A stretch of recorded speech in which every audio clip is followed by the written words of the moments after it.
बड़ा महत्वपूर्ण मुद्दा था, आंध्र प्रदेश से आया था और मुद्दा ये था कि एक शख्स जो हैं वो क्रिश्चियन बन गए थे, ईसाई बन गए थे और पहले वो अनुसूचित जाति से संबंधित थे, लेकिन फिर उन्होंने हाई कोर्ट में जाकर कहा कि उनको जो अनुसूचित जाति यानी एससी है उनके जो लाभ मिलते हैं वो मिलने चाहिए। हाई कोर्ट ने इससे इनकार कर दिया। मामला देश की सबसे बड़ी सुप्रीम कोर्ट अदालत सुप्रीम कोर्ट में आ गया और सुप्रीम कोर्ट ने भी हाई कोर्ट के फैसले कर रोक लगा दी और कहा कि हिंदुइज़्म यानी हिंदुत्व, सिखिज़्म और बौद्ध धर्म के अलावा अगर कोई किसी दूसरे धर्म में जाता है तो फिर उसको अनुसूचित जाति का दर्जा नहीं दिया जा सकता है।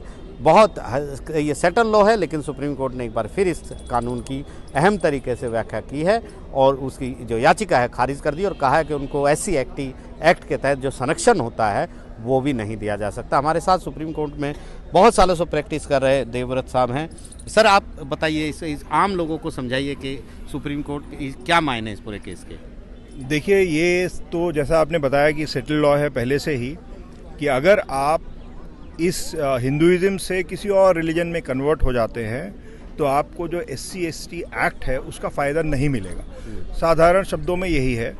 तो इस मुकदमे में क्या था कि ये जनाब जो है ये पास्टर थे जो कि पादरी होता है क्रिश्चियनिटी में, और इन्होंने किसी मामले में SC ST एक्ट के ऊपर किसी के ऊपर मुकदमा डाल रखा था। तो कोर्ट ने ये बोला कि जब आप पास्टर हैं और क्रिश्चियनिटी में कन्वर्ट कर चुके हैं तो जो 1950 एक्ट है शेड्यूल कास्ट का क्लॉज 3 उसका आपको लाभ नहीं मिलेगा। आप यहाँ से जो हिंदुइज़्म में शेड्यूल कास्ट होती हैं आप उसमें नहीं फॉल करते हैं, उसमें आप नहीं आते हैं और इसलिए आपको SC ST एक्ट का फ़ायदा नहीं मिलेगा, आपको शेड्यूल कास्ट नहीं माना जा सकता है और इसलिए आपके ये जो मुकदमा आपने दायर किया है इसको खारिज किया है उन्होंने। तो मेरे ख्याल से ये पुराना एक जो आदेश था उसको उन्होंने फॉलो किया है और जैसा मैंने बताया 1950 क्लॉज 3 का भी उन्होंने पालन करते हुए ये ऑर्डर दिया है, जो कि बिल्कुल सही है। क्योंकि जब आप किसी दूसरे रिलीजन में कन्वर्ट हो जाते हैं तो उस रिलीजन में जैसे कि क्रिश्चियनिटी की बात की गई है, वहाँ पे क्रिश्चियनिटी बिल्कुल साफ करती है कि भाई हमारे यहाँ कोई जात पात नहीं है,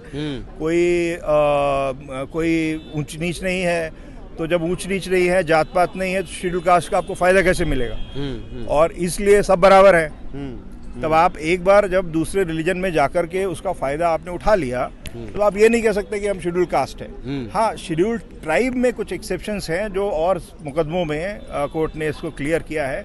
शेड्यूल कास्ट में कभी भी आपको इसका लाभ नहीं मिल सकता। तो मेरे ख्याल से बिल्कुल सीधा सीधा है कि क्लॉज 3 के एक्सेप्शंस में आप नहीं आएंगे, इसलिए आपको इसका लाभ नहीं मिलेगा। तो साफ तौर पर सेटल लॉ तो था, लेकिन देखिए ना, मुकदमा तो चला ही, पहले हाई कोर्ट में चला, फिर सुप्रीम कोर्ट को एक बार फिर से बताना पड़ा।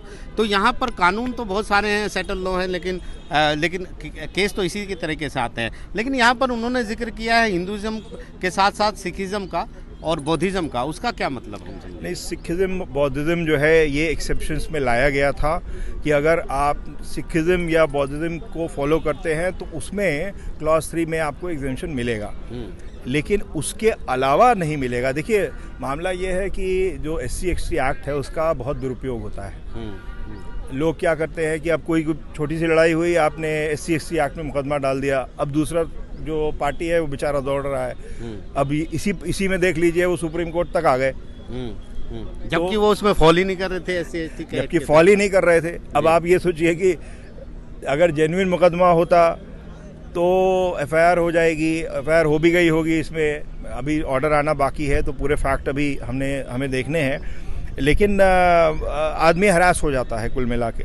लेकिन वो जो एक्ट है, जो SC ST एक्ट बनाया गया है, वो उनके प्रोटेक्शन के लिए बनाया गया है कि अगर कोई किसी को जाति सूचक शब्द बोलता है और या किसी और तरीके से उसकी प्रताड़ना करता है तो उसमें अगर आप फॉल करते हैं तब SC ST एक्ट का आप यूज़ कर सकते हैं, उसका प्रयोग कर सकते हैं और उसको सज़ा मिलेगी उसमें जो दिया गया है। लेकिन जब आप SC रहे ही नहीं, जब आप किसी दूसरे धर्म में चले गए, जो धर्म जैसा मैंने बताया कि आपको स्पेसिफाई करता है कि इसमें कोई जात पात है ही नहीं, तो क्रिश्चियनिटी बिल्कुल साफ करती है, इस्लाम भी कुछ हद तक यही बोलता है। तो जब जात पात नहीं है तो आप फिर एससी कैसे रहे? एसटी में जैसे बताया कि कुछ कैटेगरीज हैं जिसमें कि एक्सेप्शंस हैं, बट इसमें नहीं है, और इसी वजह से सुप्रीम कोर्ट ने पुराने पोजीशन को रीटरेट करते हुए इसको कॉश किया हुआ है, और मेरे हिसाब से बिल्कुल सही जजमेंट है। तो साफ तौर पर एक बड़ा फैसला है, असर एक बार फिर दूर तक जाएगा, और जो लोग इस तरीके के केस लेकर आते हैं बार बार अदालतों में, तो उनके लिए भी एक मिसाल है ये कि इस तरह के केस कितने टिक पाएंगे अदालतों में। नई दिल्ली से आशीष भार्गव, NDTV इंडिया।